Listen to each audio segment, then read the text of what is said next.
Hello guys, welcome back to my channel. I'm just gonna explain a little bit about the acoustic emission test combined with the inclined shear test, and so we are trying to study the crack behavior. So on the left computer you can see the acoustic emission being acquired, and on the right side of the screen you can see the load displacement curve. So just to zoom in, you can see the force and the displacement LVDT. Yeah, now it's clear. And then on the right you can see the data acquisition.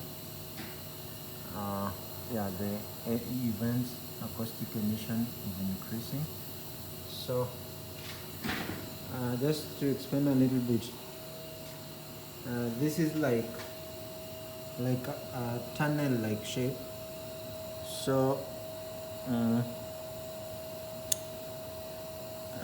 we expect cracks to be around the hole here, around the hole. From theory, from those who are familiar, you know the cast or kist solution. We expect some cracks around the hole. From theory, this is what we know. So when we load, we apply the load vertically, and of course it will be resolved in this direction and also in that direction, and so we expect that to cause cracking around the hole. So because crack is a release of energy, we can convert that to voltage. So these sensors pick up the sound, then are transferred to these preamplifiers. You can see the preamplifier. So this is the input. From the sample, this is how it gets into the amplifier, and then output. So this is the output file. This is the output cable. So we through some connection, and then this is the CPU of the computer. So here, down here, we connect that to these are the NI instrument, NI data acquisition devices, and then the connection from these devices to the computer. Here there are two of them. Yeah, if you can see, sorry, it's maybe not very clear, but connection ports here, down here, and so we connect. Of course, the CPU is further connected to some board, PCI board, the motherboard of the system, and so we can read the signals, as you can see. So that's how we are able to read the signals, and we can use the pattern, because this is just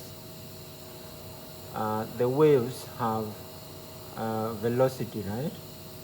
And then so just the question of distance and time, and we can calculate the position of the crack in the experiment. So we have 8 sensors. So on the data acquisition, you can see this is device 1 and device 2. So these are 1, 2, 3, 4, 5, 6, 7, 8, right? And the same way we have sensors here, 1, 2, 3, 4. This is on one side.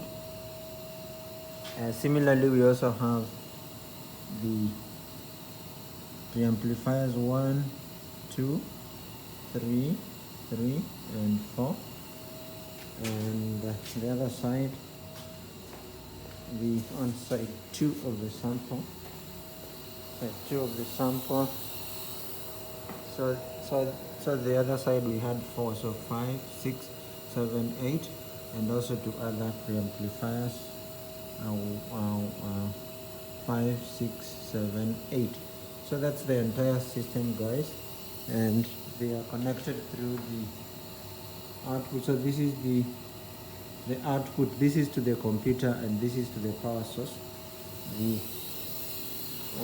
This is what powers the preamplifier. So this is 1, 2, 3, 4, 5, 6, 7, 8, equivalent to the number of sensors. Sorry, 1, 2, 3, 4, 5, 6, 7, 8. And through the DC converter, this is our DC converter, and this is the backup, the power backup system. And I show you how to here. This is the UPC. This is the not UPC, but this is the DC converter, because the preamplifiers use direct voltage. I mean DC, direct current. So you can see 28. The preamplifiers are designed to use 28 voltage. So we set this, and this converter converts electricity to DC, which powers up the preamplifiers. And I think that's the entire system. And so this VI, this acoustic emission VI, can be designed in lab view, as you can see. So that's my entire system, guys. Thank you for watching. Goodbye.